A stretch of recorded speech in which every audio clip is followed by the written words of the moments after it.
توہین عدالت case I جی اسلام آباد کی جانب سے ترمیمی جواب عدالت میں جمع۔ اسلام آباد ہائی کورٹ نے آئی جی کا پہلا جواب غیر تسلی بخش قرار دیا تھا۔ مزید بات کریں گے، احتشام کیانی ہمارے ساتھ موجود ہیں۔ احتشام، بتائیے کیا تفصیلات ہیں؟ دیکھیے، آئی جی اسلام آباد اکبر ناصر خان آج اسلام آباد ہائی کورٹ کے سامنے پیش ہوئے اور انہوں نے اپنا تحریری ترمیم شدہ جواب جو ہے وہ عدالت میں جمع کرا دیا ہے۔ اس سے پہلے انہوں نے عدالت میں جو جواب جمع کرایا تھا اسے عدالت نے غیر تسلی بخش قرار دیتے ہوئے انہیں ایک نیا جواب جمع کرانے کا حکم دیا تھا۔ شیریں مزاری کو ایک بار پولیس نے گرفتار کیا تو عدالت نے ان کی رہائی کا حکم دیا تھا اور انہیں دوبارہ گرفتار نہ کرنے کا بھی حکم دیا تھا، لیکن اسلام آباد پولیس نے دوسری بار راولپنڈی پولیس کی مدد کرتے ہوئے شیریں مزاری کی گرفتاری عمل میں لائی۔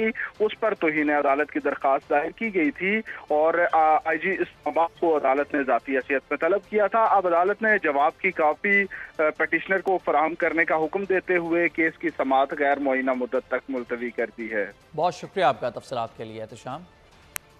اور اب یہ خبر ہے کہ چیئرمین پی ٹی آئی اور بشرا بی بی کی نیب طلبی۔ چیئرمین پی ٹی آئی اور بشرا بی بی نیب میں پیش نہیں ہوں گے، دونوں کی طرف سے نیب میں جواب جمع کرایا جائے گا۔ مزید بات کریں گے بول نیوز کے نمائندے علی جا سے۔ علی جا، بتائیے کیا تفصیلات ہیں؟ جی، چیئرمین پاکستان تحریک انصاف اور بشرا بی بی کی نیب طلبی کا معاملہ تھا۔ چیئرمین پی ٹی آئی اور بشرا بی بی نیب میں پیش نہیں ہوں گے، ذرائع کا یہ کہنا ہے۔ چیئرمین پی ٹی آئی اور بشرا بی بی کی طرف سے نیب میں جواب